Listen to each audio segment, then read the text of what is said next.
Unsure of your dream? Study abroad destination? Clear your doubts. Videsh Consult. Call 9676502888. అందరికీ నమస్కారం. నేను Swaroopa Potlapalli. Welcome to V for women. ఇప్పుడు ఎవరి నోట విన్నా అమెరికా, డొనాల్డ్ ట్రంప్ పేర్లే ఎక్కువగా వినిపిస్తున్నాయి. అమెరికా వెళ్లి సాఫ్ట్వేర్ ఉద్యోగాలు చేసే ఇండియన్స్ చాలా మందే ఉంటారు.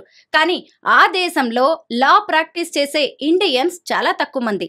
ఇక ఇమిగ్రేషన్ అటార్నీస్ గా పనిచేసే వాళ్ళు అయితే ఫింగర్ టిప్స్ మీద మనం లెక్క పెట్టవచ్చు. మన తెలంగాణకు చెందిన జనిత కంచర్ల గారు 15 ఏళ్లకు పైబడి అక్కడ ఇమిగ్రేషన్ లాయర్ గా పనిచేస్తున్నారు. ప్రస్తుతం జనిత గారు నాతో పాటు ఉన్నారు. ఆవిడతో మాట్లాడి అమెరికాకు సంబంధించిన ఆ లా సిస్టమ్ కి సంబంధించిన అనేక విషయాలను తెలుసుకుందాం.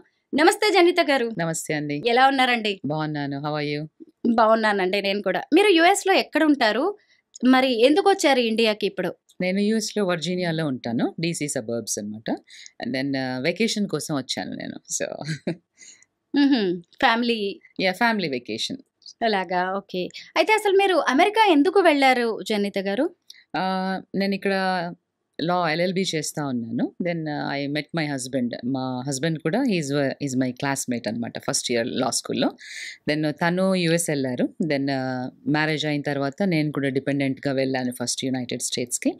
ఆ తర్వాత F1కి కన్వర్ట్ అయ్యాను. అక్కడ LLM చేశాను, మాస్టర్స్, ఇండియానా యూనివర్సిటీ నుంచి. ఆ తర్వాత న్యూయార్క్ బార్ రాసి న్యూయార్క్ లైసెన్స్ తీసుకున్నాను. తర్వాత ప్రాక్టీస్ స్టార్ట్ చేశాను.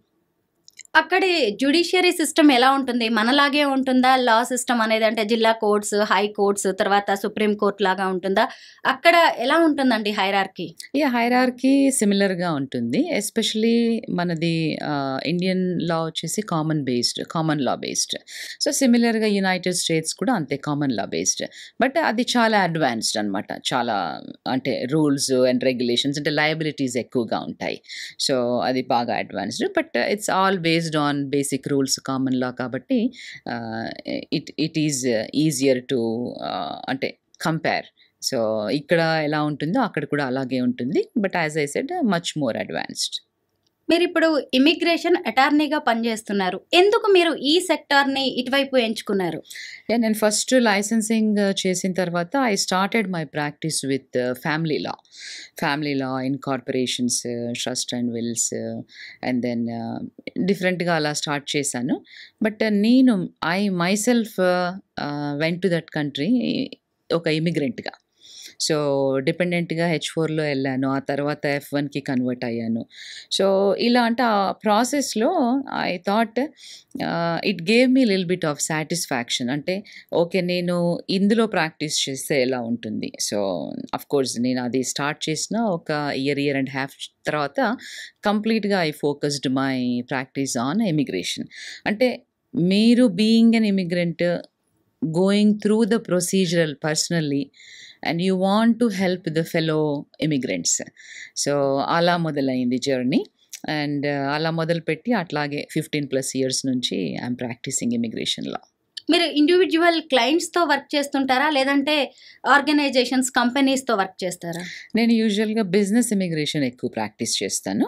80% of my practice is business immigration. అంటే ఇప్పుడు H1Bకి అక్కడికి వస్తారు కదా, వీళ్ళు ఒక కంపెనీ ద్వారా అప్లికేషన్స్ పెట్టుకుంటారు. సో నేను ఆ కంపెనీస్ని రిప్రజెంట్ చేస్తాను. అండ్ అట్లాగే at the same time I also practice family related immigration. అంటే ఫ్యామిలీ లా కాదు, ఇది ఫ్యామిలీ రిలేటెడ్. ఇప్పుడు ఒక సిటిజన్ ఉన్నారనుకోండి, యునైటెడ్ స్టేట్స్ సిటిజన్. ఇప్పుడు ఆ అబ్బాయి ఉంటే ఇక్కడ వచ్చి ఇండియన్ అమ్మాయిని పెళ్లి చేసుకొని అక్కడికి తీసుకురావాలంటే ఆ ప్రొసీజర్, ఆ పేపర్ వర్క్ చేస్తాను, ఫ్యామిలీ బేస్డ్. లేదు సిస్టర్స్ బ్రదర్స్ అక్కడ ఉండి వాళ్ళ సిస్టర్స్ బ్రదర్స్ని స్పాన్సర్ చేయాలి అంటే గ్రీన్ కార్డ్స్కి, లేదు పేరెంట్స్ని స్పాన్సర్ చేయాలి అంటే ఇలా, దట్స్ కాల్డ్ ఫ్యామిలీ, అంటే ఫ్యామిలీ బేస్డ్ ఇమిగ్రేషన్. సో అది కూడా ప్రాక్టీస్ చేస్తాను నేను.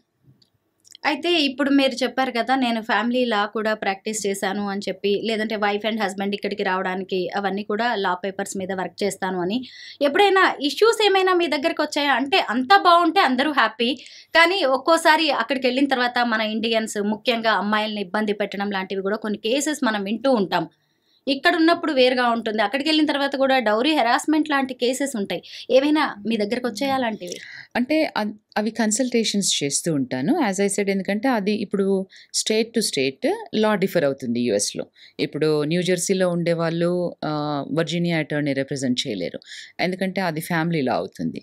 సో నేను ఇమిగ్రేషన్ అంటే it's a federal law. So through out all స్టేట్స్లో ప్రాక్టీస్ చేసుకోవచ్చు. బట్ ఫ్యామిలీ లా కానివ్వండి, మీకు రియల్ ఎస్టేట్ కానివ్వండి, ఇంకా ఏదైనా కాంట్రాక్ట్స్, ఇట్లా స్టేట్ టు స్టేట్ డిఫర్ అవుతుంది లా. సో అందుకని అంటే వచ్చినప్పుడు ప్రొసీజరల్గా కొంత కన్సల్టేషన్ చేస్తాము, but I don't practice that side of the law, అంటే వాళ్ళని డివోర్స్లో కానీ ఇట్లా రిప్రజెంట్ చేసేది. But I practice families immigration side of it. అంటే ఇప్పుడు ఒక అమ్మాయి going through divorce, so let's say husband ఇమీడియట్గా డివోర్స్ ఇవ్వాలి అని అన్నప్పుడు ఈ అమ్మాయి H4 మీద ఉంది, అండ్ అమ్మాయి చేంజ్ ఆఫ్ స్టేటస్ చేయాలనుకుంటుంది, నేను చదువుకోవాలనుకుంటుంది, వెనక్కి రావాలా తనకి ఇష్టం లేదు, ఒకవేళ ఇంకా కంటిన్యూ చేయాలనుకుంటుంది చదువు అక్కడే ఉండి. సో జడ్జ్కి ఏంటి అని అంటే యూ హ్యావ్ టు, అంటే వాళ్ళకి ఇమిగ్రేషన్ మీద నాలెడ్జ్ ఉండే అవకాశం లేదు. సో అప్పుడు జడ్జ్కి చెప్పాలి మనం, అంటే ఈ అమ్మాయికి ఇమీడియట్గా వేరే స్టేటస్కి వెళ్ళాలి అంటే కొంత టైం పడుతుంది. ఆలోగా if you can educate through the family lawyer that, అంటే కొన్ని రోజులు డివోర్స్ ఫైనలైజ్ చేయకుండా ఆపితే దే కెన్ అంటే సెటిల్ అయ్యి వేరే స్టేటస్కి చేంజ్ అయ్యి ఆ అమ్మాయి ఆ స్టేటస్కి వెళ్ళిపోయిన తర్వాత then final degree of divorce grant చేయొచ్చు అని. సో వాళ్ళకి ఫ్యామిలీ లా కోర్ట్స్కి ఇమిగ్రేషన్ మీద మెమరాండమ్స్ రాస్తాను నేను, అంటే ఎట్ ద రిక్వెస్ట్ ఆఫ్ ఆ ఫ్యామిలీ లాయర్ అడిగినప్పుడు ఆ రూల్ బేస్ మీద మెమరాండమ్స్ రాస్తాను. Especially this is for New York. So memorandums రాసినప్పుడు వాళ్ళు యాక్సెప్ట్ చేస్తారు, అండ్ ఆ చేంజ్ ఆఫ్ స్టేటస్, ఆ అమ్మాయి చేంజ్ ఆఫ్ స్టేటస్ అయ్యే వరకు కొంత హోల్డ్ చేస్తారనమాట దాన్ని, అండ్ తనకి ఇండివిజువల్గా స్టేటస్ వచ్చినప్పుడు దెన్ డిగ్రీ గ్రాంట్ చేస్తారు. జనిత గారు, మీరు ఇప్పుడు అటార్నీగా పనిచేస్తున్నారు, ఇమిగ్రేషన్ అటార్నీ అంటే ఇమిగ్రేషన్ లాయర్గా పనిచేస్తున్నారు. నాట్ ఓన్లీ ఇండియన్స్, వేరు వేరు కంట్రీస్ వాళ్ళ కోసం కూడా వర్క్ చేస్తారు కదా మీరు, అంటే మీరు కంపెనీస్తో వర్క్ చేస్తున్నారు. Yeah, of course. అంటే ఇమిగ్రేషన్ లా అంటే ఐ రిప్రజెంట్ ఎనీబడి, అంటే అక్కడికి యునైటెడ్ స్టేట్స్కి వచ్చే ఇమిగ్రెంట్స్ ఫ్రమ్ డిఫరెంట్ కంట్రీస్ని రిప్రజెంట్ చేస్తాను.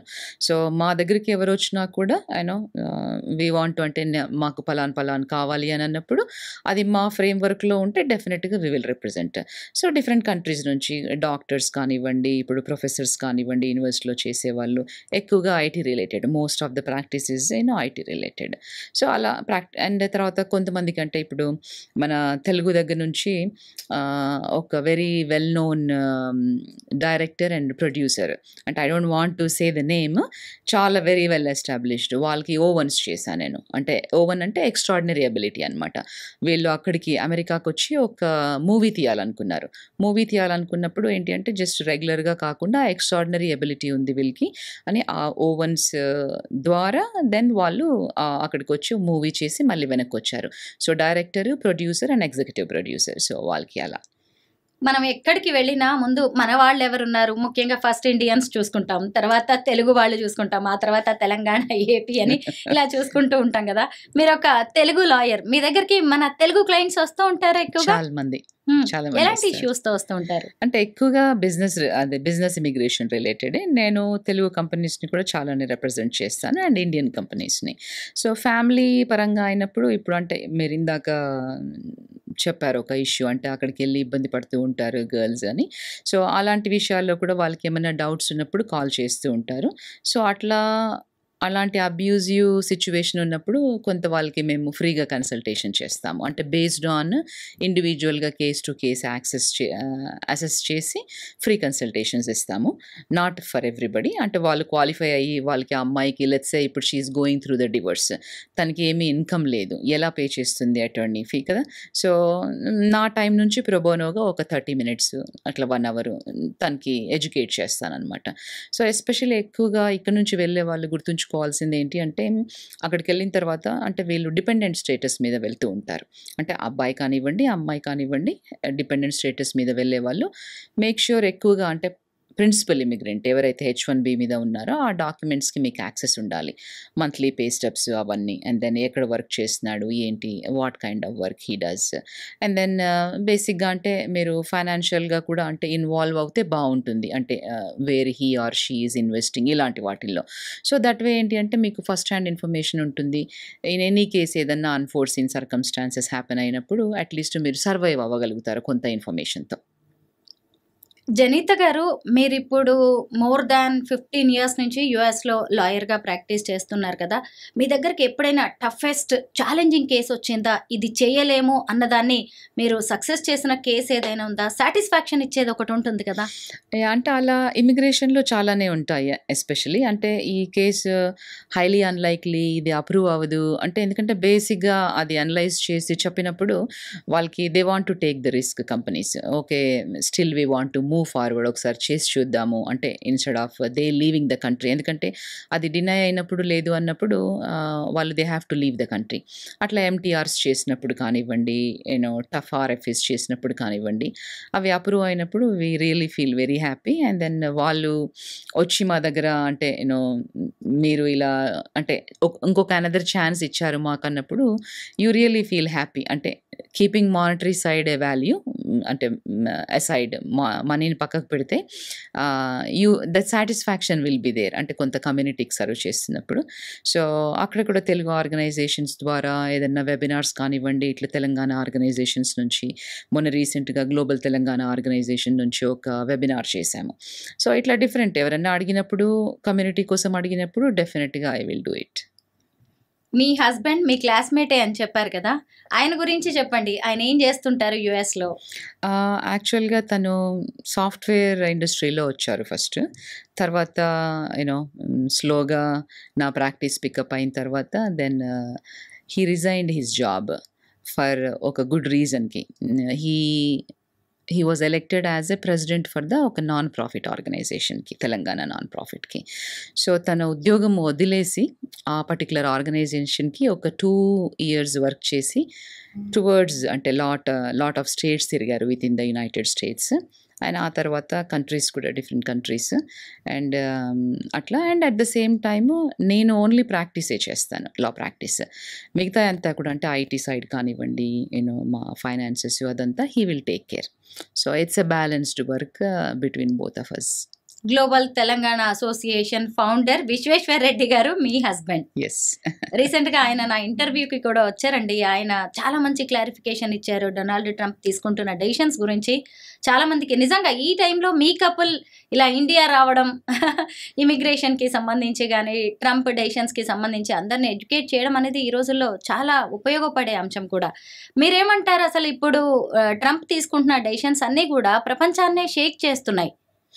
అంటే ఫస్ట్ మీడియాకి థ్యాంక్ యూ చెప్పాలి. ఎందుకనంటే మేము ఇక్కడ ఉన్నాము అని మా సర్వీసెస్ తీసుకొని మా ద్వారా కమ్యూనిటీకి మీరు కూడా హెల్ప్ చేస్తున్నారు. సో మేమిద్దరం కూడా కమ్యూనిటీ సర్వీస్ ఓరియంటెడ్ కాబట్టి వీఆర్ హ్యాపీ. ఎస్పెషల్లీ చాలామంది పేరెంట్స్ కానివ్వండి, కిడ్స్ కానివ్వండి చాలా ప్యానిక్ అవుతూ ఉన్నారు. సో ఇప్పుడు అంటే ట్రంప్ ఈ సెకండ్ టర్మ్లో తీసుకునే డెసిషన్స్, ఎగ్జిక్యూటివ్ ఆర్డర్స్ ఏవైతే ఉన్నాయో దానివల్ల కొంత ఎఫెక్ట్ ఉంటుంది. అది ఎవరికి అంటే ఇల్లీగల్గా అక్కడ ఉన్న వాళ్ళకి, అన్ఆథరైజ్డ్గా వర్క్ చేసే వాళ్ళకి, ఇల్లీగల్గా ఉండే వాళ్ళకి. సో ఎందుకంటే మీరు ఒక కంట్రీలో ఉన్నప్పుడు ఆ country rules and regulations follow అవ్వాలి. ఫాలో అవ్వకపోతే ఏ కంట్రీలో అయినా, అది అమెరికానే కాదు ప్రపంచంలో, మీరు వాళ్ళ కంట్రీకి వెళ్ళి వాళ్ళ రూల్స్ అండ్ రెగ్యులేషన్స్ ఫాలో అవ్వకపోతే డెఫినెట్గా కాన్సిక్వెన్సెస్ ఉంటాయి. సో సిమిలర్గా ఇప్పుడు అక్కడ అదే చేస్తూ ఉన్నారు. అంటే స్టూడెంట్స్ ఎక్కువగా ఇక్కడ నుంచి వెళ్ళి అన్ఆథరైజ్డ్ వర్క్ ఏదన్నా చేస్తూ ఉంటే వాళ్ళు ఇంకా స్టాప్ చేయాలి. అంటే స్టూడెంట్స్ అంటేనే, అంటే మనం స్టూడెంట్ అని అంటున్నాము అంటేనే చదువుకోవడానికి వెళ్ళారు వాళ్ళు, అక్కడ పని చేయడానికి కాదు. సో వర్క్ వీసాస్లో అంటే H1Bsలో ఇట్లా వెళ్ళే వాళ్ళని వాటిని వర్క్ వీసాస్ అంటాం మనం. సో అట్లా కాకుండా స్టూడెంట్ వీసా మీద వెళ్ళారు కాబట్టి మీరు ఎక్కువగా ఎడ్యుకేషన్ మీద ఫోకస్ చేయండి. అండ్ దెన్ ఒకసారి ఎడ్యుకేషన్ అయిపోయాక సక్సెస్ఫుల్గా then you will have good career opportunities for you. So లాకి కంప్లై అవ్వండి. రూల్స్ అస్సలు వయలేట్ చేయొద్దు. అండ్ దెన్ ఇక్కడ ఉండి మీ పేరెంట్స్ చాలా టెన్షన్ పడుతూ ఉంటారు. మా అబ్బాయి కానీ, మా అమ్మాయి కానీ ఎలా ఉన్నారు? చాలామంది ఈ మధ్యలో నన్ను కామన్‌గా ఒక క్వెషన్ అడుగుతున్నారు. మా వాళ్ళు అక్కడ ఉన్నారు, ఇలా వాళ్ళందరూ వెనక్కొచ్చేస్తారా అని. సో, అది చాలా ఫన్నీగా అనిపించింది నాకు. ఎందుకంటే అక్కడ ఉన్న వాళ్ళందరినీ రూల్స్‌కి కంప్లై అయ్యే వాళ్ళని ఎవరిని వెనక్కి పంపించరు. ఓన్లీ ఎవరైతే అన్‌ఆథరైజ్డ్‌గా వర్క్ చేస్తున్నారో, లీగల్ డాక్యుమెంట్స్ లేకుండా ఎవరైతే ఉన్నారో వాళ్ళని మట్టుకే పంపిస్తారు. మిగతా వాళ్ళందరూ అక్కడే ఉంటారు. అండ్ ఎస్పెషల్లీ ఇండియన్స్ అనగానే చాలా హార్డ్ వర్కింగ్ నేచర్ ఉంటుంది వాళ్ళకి. అండ్ ఎకానమీకి చాలా కాంట్రిబ్యూట్ చేస్తారు. వాళ్ళు కంపెనీస్ పెట్టనివ్వండి, బిజినెసెస్ పెట్టనివ్వండి, డిఫరెంట్ వేస్‌లో ఎకానమీకి చాలా కాంట్రిబ్యూట్ చేస్తారు. టాక్సెస్ అంటే ఎంప్లాయ్‌మెంట్ జనరేట్ చేస్తూ ఉంటారు. సో, ఆ ఆస్పెక్ట్‌లో కూడా మనం చూడాలి. వాళ్ళందరూ అలాగే ఉంటారు. ఓన్లీ ఎవరైతే రూల్స్ ఫాలో అవ్వకుండా ఉన్నారో వాళ్ళు మటుకే వెనక్కొచ్చేస్తారు. ఇప్పుడు జన్మతః వచ్చే పౌరసత్వాన్ని కూడా రద్దు చేస్తున్నారు ట్రంప్. అంటే అది ఇప్పుడు కొద్ది రోజుల పాటు హోల్డ్ చేశారు. అక్కడ కోర్ట్సే వాటిని ఒప్పుకోలేదు. మీరేమంటారు? ఎందుకంటే మీరు ఒక ఇమిగ్రేషన్ అటార్నీ కదా, దీని మీద మీ అభిప్రాయం ఏంటి? అంటే ఇది ఆల్రెడీ ఇంతకుముందు ఒకసారి సుప్రీం కోర్ట్‌లో అప్‌హెల్డ్ చేశారు. అంటే జన్మతః వచ్చే సిటిజన్‌షిప్‌ని, బర్త్ రైట్ సిటిజన్‌షిప్‌ని అలా ఇవ్వాలి అనేది. బట్ ఇప్పుడున్న ప్రెసిడెంట్‌కి ఒక డిఫరెంట్ పర్స్పెక్టివ్ ఉంది దాని మీద. అందుకని బర్త్ రైట్ సిటిజన్‌షిప్ రద్దు చేస్తూ ఒక ఎగ్జిక్యూటివ్ ఆర్డర్ చేశారు. సో, దాన్ని ఆల్రెడీ కోర్ట్‌లో సూ చేశారు. ఫెడరల్ జడ్జ్ టెంపరరీగా స్టే ఇచ్చారు. సో, కాకపోతే ఈ స్టే ఏంటి అనంటే ముందు ఇంకా ఆర్గ్యుమెంట్స్ బేస్డ్ మీద ఎలా డిసైడ్ అవుతుంది. అది అక్కడి నుంచి ఇంకా డిఫరెంట్ లెవెల్స్‌లో కోర్ట్స్‌కెళ్తుంది. అంటే లోయర్ కోర్ట్స్ నుంచి it comes to the higher courts. And ఈవెంచువల్‌గా ఈ స్పెసిఫిక్ టాపిక్ అనేది Supreme Court of the United స్టేట్స్‌లో ఎండ్ అయ్యే అవకాశం ఉంది. ఇంకా అక్కడి వరకు రాలేదు. బట్ ఈవెంచువల్‌గా it will go there. And ఇప్పుడైతే టెంపరరీగా స్టే ఉంది కాబట్టి ఓకే. బట్ బేస్డ్ ఆన్ అంటే జడ్జ్ రూలింగ్ ఎలా ఇస్తారు దాంట్లో అనే దాన్ని బట్టి ఉంటుంది. బట్ ఒకవేళ ఇది నిజమైతే అంటే లేదు బర్త్ రైట్ సిటిజన్‌షిప్ మేము ఎండ్ చేస్తున్నాము అనేది అంటే పాసిబిలిటీ చాలా తక్కువనే. బట్ ఇన్ ఎనీ కేస్ ఒకవేళ అది కనుక అంటే అప్లికబుల్ అవుతే మన వాళ్ళు ఎక్కువగా ఎఫెక్ట్ అవుతారు. ఎవరు అంటే ఇప్పుడు వర్క్ వీసాల్లో వెళ్ళేవాళ్ళు. అంటే వీళ్ళు ఒక జనరేషన్ సాక్రిఫైస్ చేసి అక్కడికెళ్ళి అంటే అక్కడ కిడ్స్ పుడితే వాళ్ళకి సిటిజన్‌షిప్ వస్తుంది. వాళ్ళకి లైఫ్ బావుంటుంది అనే దానిలో ఆలోచిస్తాం. అంటే పేరెంట్స్ లైఫ్ సాక్రిఫైస్ చేసి ఇక్కడ ఉన్న ఫ్రెండ్స్‌ని, పేరెంట్స్‌ని, కంఫర్ట్స్‌ని అన్నీ వదిలేసి ఇంకొక కంట్రీకెళ్ళి you are starting from scratch. అంటే ఏమీ లేకుండా వెళ్తాం అక్కడికి. ఏమీ లేకుండా ఇన్ ద సెన్స్ ఒక గోల్‌తో వెళ్తాము. ఒక చిన్నగా. Then you slowly start establishing. అంటే it takes many years to establish. So, ఇట్లా స్లోగా వెళ్ళి అక్కడే కిడ్స్ ఉండి వాళ్ళకి ఒక బెటర్ లైఫ్ ఇవ్వడం కోసం ఆలోచిస్తూ ఉంటారు పేరెంట్స్ ఆల్వేస్. సో, అక్కడే పుడితే గాన ఇప్పుడు కిడ్స్ ఒకవేళ ఇది ఇంప్లిమెంట్ అవుతే chances are highly unlikely. But ఒకవేళ ఇంప్లిమెంట్ అవుతే గాన వీళ్ళకంటే పేరెంట్స్‌కి ఏ స్టేటస్ ఉందో అదే ఇచ్చే అవకాశం ఉంటుంది. ఇప్పుడు ఫర్ ఎగ్జాంపుల్ యూకే కానివ్వండి, మీరు ఈ సౌదీ కంట్రీస్ చూసినా కూడా అక్కడ అంటే ఇండియన్ సిటిజన్ పేరెంట్స్‌కి పుట్టినా కూడా వాళ్ళకి అక్కడ ఆటోమేటిక్‌గా సిటిజన్‌షిప్ ఏమీ వచ్చేయదు. ఇండియన్ సిటిజన్‌షిప్పే ఉంటుంది. ఇండియన్ పాస్‌పోర్టే వస్తుంది అక్కడ పుట్టినా కూడా. సో, అలాగే ఇది ఇంకొక నేషన్ అని అనుకోవచ్చు. కాకపోతే ఎక్కడ బాధ అనిపిస్తుంది అంటే అమెరికా అనంగానే ఆ కంట్రీ మొత్తం కూడా ఇమిగ్రెంట్స్‌తో బిల్డ్ అయింది కదా! సో, ఇలా ఇమిగ్రేషన్‌కి చెక్ పెట్టడము ఇట్స్ బర్త్ రైట్ సిటిజన్‌షిప్‌కి కొంచెం బాధగా అనిపిస్తుంది. But again if supreme court అంటే కోర్ట్స్ ఒకవేళ అప్‌హెల్డ్ చేసి మేము ఫస్ట్ బర్త్ రైట్ సిటిజన్‌షిప్ వేరే రకానికి ఇంట్రడ్యూస్ చేశాము. దీనికి కాదు అని అన్నప్పుడు అందరూ ఫాలో అవ్వాల్సొస్తుంది. ఎందుకంటే సుప్రీం కోర్ట్ తీర్పు అనేది it's a law of the land constitution లాగా. సో, మనం వెయిట్ చేసి చూడాలి అది ఎలా అవుతుంది. మీరు, విశ్వేశ్వర్ రెడ్డి గారు ఇద్దరు కూడా గ్రీన్ కార్డ్ హోల్డర్సా? నేను it's a very personal question. But yes. ఎందుకంటే ఇప్పుడు దీని మీద డిపెండ్ అయ్యే ఇప్పుడు మిగతా వాళ్ళకి కూడా ఒక అవేర్‌నెస్ రావచ్చు. ఛాన్స్ ఉంది. నేను ఐఎమ్ ఏ యూఎస్ సిటిజన్. మా husband is a green card holder.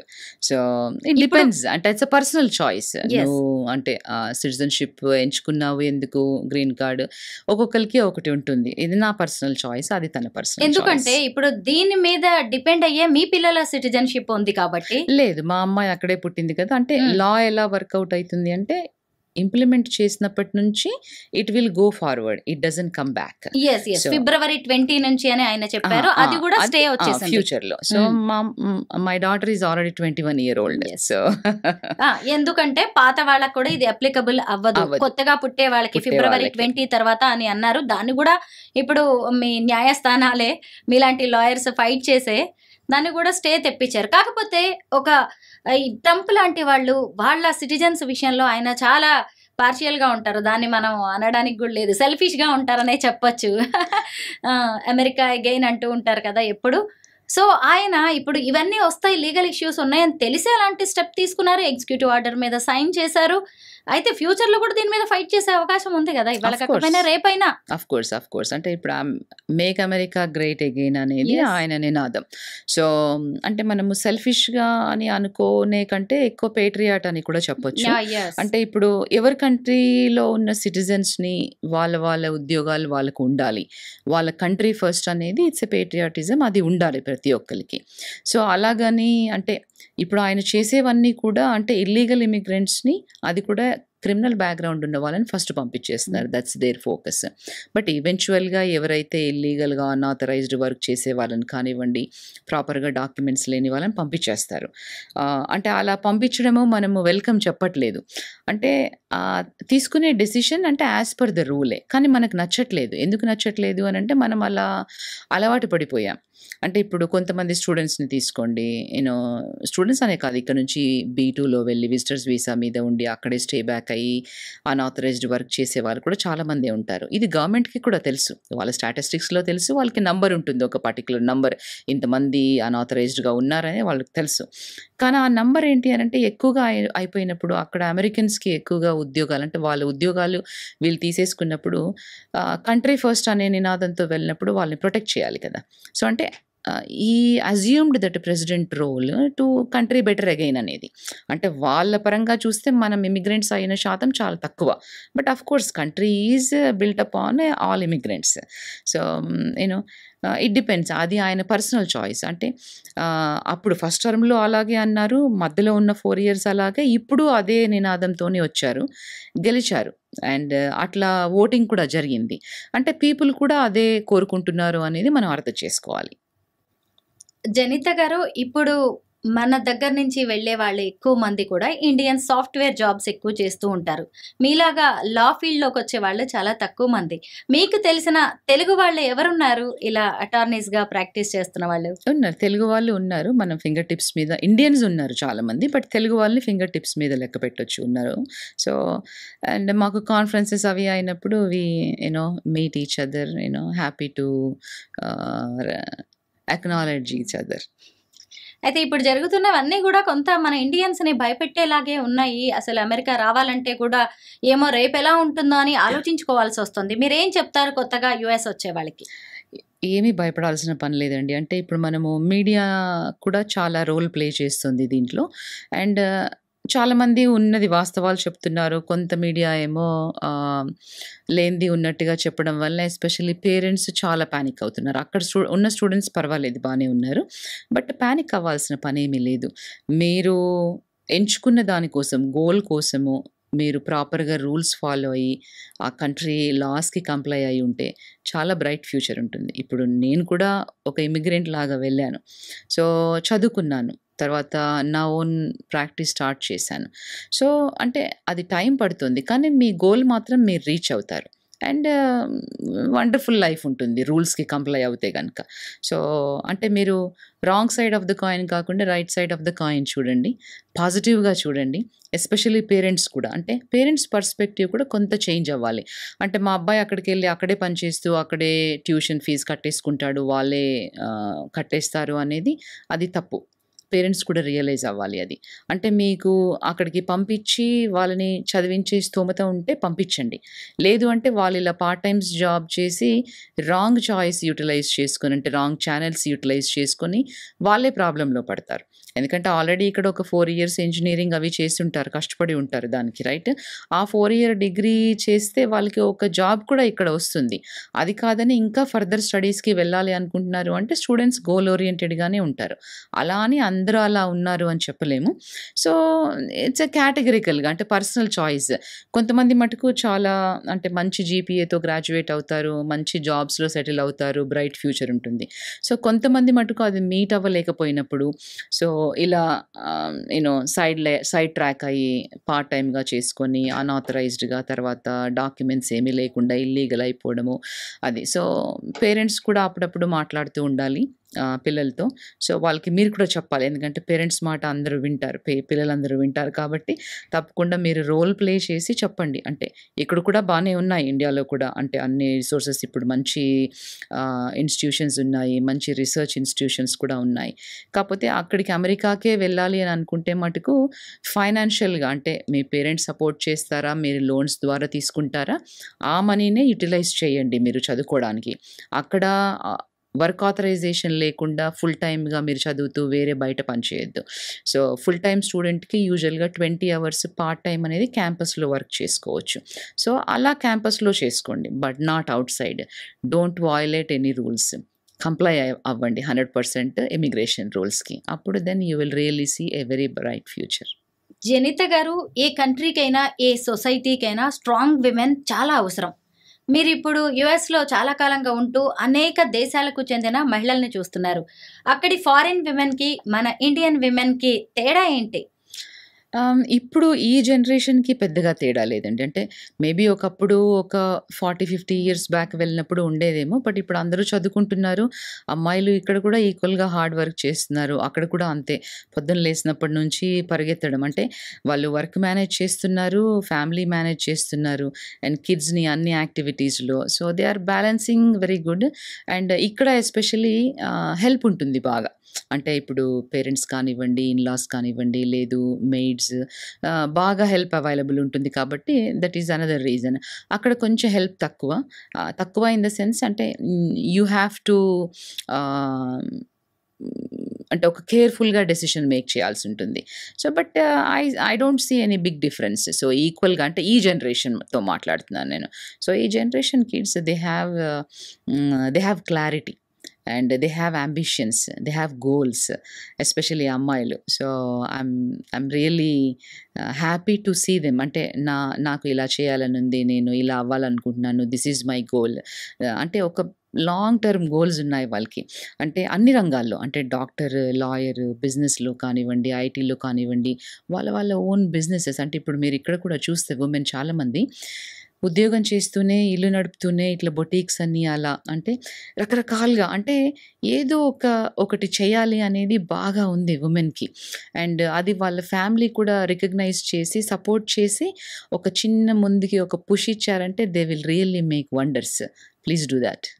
ఇండియన్స్‌ని Americans ఎలా చూస్తూ ఉంటారు? అంటే మన దేశస్తుల మీద వాళ్ళకు ఉండే జనరల్ ఒపీనియన్ ఏంటి? జనరల్ ఒపీనియన్ ఇండియన్స్‌ని చాలా లైక్ చేస్తారు వాళ్ళు. ఎందుకనంటే బాగా హార్డ్ వర్కింగ్ అనేది. సో, ఇప్పుడు మీరు అంటే ఒకప్పుడు బాగా డాక్టర్స్ వెళ్ళేవాళ్ళు కదా! చాలామంది ఇండియన్ డాక్టర్స్‌ని ఇష్టపడతారు. సో, వెల్ రెనౌన్డ్ డాక్టర్స్ ఉన్నారు. మంచి స్పెషలైజేషన్స్‌లో సెటిల్ అయిన వాళ్ళు ఉన్నారు. ఇప్పుడు మీరు చాలా టాప్ కంపెనీ సీఈఓస్ తీసుకుంటే కూడా మన వాళ్ళే ఉన్నారు. ఇండియన్స్, తెలుగు వాళ్ళు ఉన్నారు. సో, అట్లా అంటే బాగా సెటిల్ అయ్యి మంచి బిజినెస్ చేస్తూ, కొత్త బిజినెస్ ఆపర్చునిటీస్ చేస్తూ, ఎంప్లాయ్మెంట్స్ క్రియేట్ చేస్తూ ఎకానమీకి, యూఎస్ ఎకానమీకి చాలా కాంట్రిబ్యూట్ చేస్తున్నారు. అండ్ అలాగే అక్కడ నుంచి అంటే ఆఫ్ షోర్ ఆఫీసెస్ అని ఇక్కడ ఎస్టాబ్లిష్ చేస్తూ, ఇక్కడ బిజినెస్‌ని కూడా అంటే ఇక్కడ ఎకానమీకి కూడా గ్రోత్‌కి కూడా వాళ్ళు కాంట్రిబ్యూట్ చేస్తున్నారు. సో, మనం వాళ్ళందరినీ అప్రిషియేట్ చేయాలి. థ్యాంక్ యూ సో మచ్ జనిత గారు. వెల్కమ్ అండి. Thank you for the opportunity.